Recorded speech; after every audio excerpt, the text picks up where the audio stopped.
សូមជូនរឿងមួយពោពេញដោយភ្លឺស្រទន់កំពុងភ្លឺត្រង់លើផ្លូវដីខ្មៅសាវិនបុរសម្នាក់ដែលមើលទៅធម្មតាប៉ុន្តែនៅក្នុងចិត្តរបស់គាត់កំពុងមានស្នាមរងាកំសត់ដ៏ធំបំផុតប្រពន្ធរបស់គាត់បានបាត់បង់មួយសប្តាហ៍មុននេះហើយគាត់មិនទាន់ទទួលបានព័ត៌មានអ្វីពីនាងទេ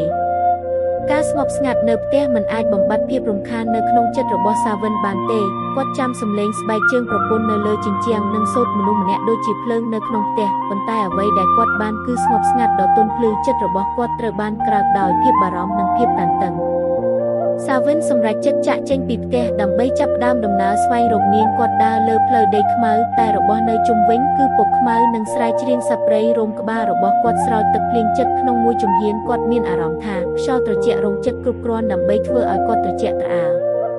ព្រៃចាស់ដែលគាត់ចូលទៅមិនមែនស្មៅផ្លូវស្រស់ស្អាតនោះទេវាមានដើមឈើធំនិងស្មៅរាប់សិបគីឡូក្រាមបញ្ចេញក្លិនស្រស់នៃដីនិងសត្វព្រៃសំឡេងស្រែច្រៀងចេញពីក្បាលដើមឈើធ្វើឲ្យសាវិនមានអារម្មណ៍ថាប្រពន្ធរបស់គាត់កំពុងហៅឈ្មោះគាត់ពីឆ្ងាយណាមួយគាត់ដើរទៅតាមសំឡេងនោះប៉ុន្តែវាហាក់ដូចជាកាន់តែឆ្ងាយជាងមុន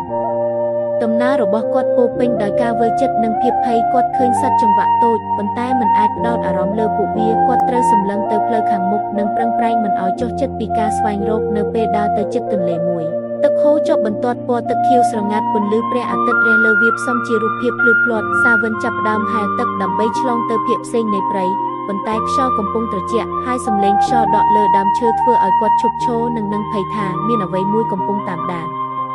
នៅពេលដែលគាត់ដើរចូលជ្រៅក្នុងព្រៃគាត់ឃើញផ្ទះបុរាណមួយដែលភ្លើងនៅក្នុងផ្ទះរលត់ជីផ្ទះមើលទៅចាស់ប៉ុន្តែក៏មានអារម្មណ៍ថាមានរស់នៅសាវិនដើរចូលហើយសម្លឹងមើលជុំវិញបន្ទប់មួយទាំងមូលពោពេញដោយស្រមោលនិង shadow នៃវត្ថុចាស់ដំណើរដូចនេះធ្វើឲ្យចិត្តរបស់គាត់ចាំត្រជាក់និងតាំងចិត្តមិនឲ្យភ័យគាត់ដើរចូលក្នុងបន្ទប់មួយនិងឃើញសំឡេងខ្សោយមកពីក្រោយទ្វារជំហានតិចសាវិនប៉ះទ្វារដោយដៃកំចាត់ភ័យហើយនៅក្នុងកំឡុងពេលខ្លីនោះគាត់ឃើញប្រពន្ធរបស់គាត់មានភ្នែកស្រក់ទឹកភ្នែកប្រពន្ធរបស់គាត់មើលទៅរងស្ទាក់ស្ទើរនិងភ័យប៉ុន្តែភ្នែកនាងក៏ពោពេញដោយសេចក្តី